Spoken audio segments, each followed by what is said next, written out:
24 வயசாகியும் இன்னும் ஒரே ஒரு லவ் இல்லை ஒரு பிரேக்கப், என் பாய் ஃப்ரெண்ட் இல்லைங்கிறத எங்களால் நம்ப முடியல அப்படின்னு சொல்லி எல்லோரும் கிண்டல் பண்ணி சிரித்து பேசிகிட்டு இருந்தாங்க என் கூட வேலை பார்க்குறவங்க. அதுக்கு நான் சொன்னேன், முன்னாடி பிறந்தவங்க நிறையா அம்மா வீட்டு சைடு அப்பா வீட்டு சைடுன்னு கல்யாணம் பண்ணி இருந்து வாழ்ந்து பார்த்தது.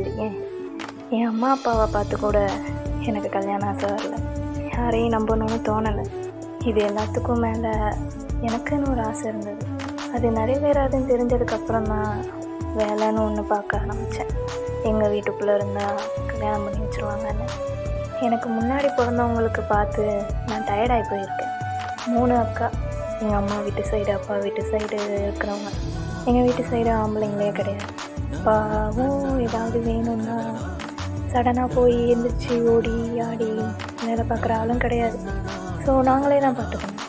அக்கா கல்யாணத்துக்கு மண்டபத்துலேருந்து சமயக்காரங்க கேட்குற திங்ஸ்லேருந்து கல்யாணத்துக்கு தேவையான திங்ஸ் வரைக்கும், ஸ்டேஜுக்கு அதுக்கு இதுக்கு கூட இது பண்ணி ஃபஸ்ட் நைட்டுக்கு இது பண்ணுறது வரைக்கும் கூட போய் அம்மா கூட போய் அலைஞ்சி சிரிஞ்சு பார்த்து நான் தான் எல்லாத்தையும் வாங்கி கொடுத்துருது.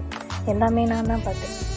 இப்போது 2 குழந்தைங்க அவளோட 2 குழந்தைங்களையும் வீட்டில் வச்சு பார்த்து செஞ்சு எல்லாத்தையும் நான் பார்த்துருக்கேன். அதனால் நான் டயர்டாகிட்டேன்.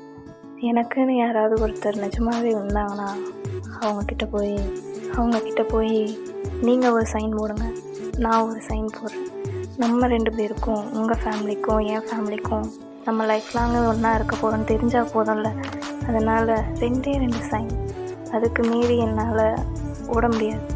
என் கல்யாணத்துக்கு நானே போய் திங்ஸ் வாங்கிட்டு நானே எல்லாத்தையும் அரேஞ்ச் பண்ணுற தைரியம் எனக்கு இல்லை. என்னால் முடியாது. நான் டயர்டாகிட்டேன், உடம்பளவுலையும் மனசளவுலையும்.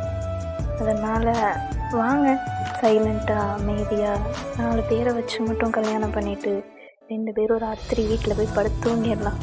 இதுக்கு யார் ஓகேன்னு சொல்கிறாங்களோ அவங்களுக்கு உடனே க்ரீன் சிக்னல்னு நான் சொன்னதும் எனக்கு சம்மதம். உனக்கு சம்மதம்னா என் கூட வரியா? நைட்டு டின்னர் சாப்பிட கூட்டிகிட்டு போகிறேன் அப்படின்னு கேட்டான்.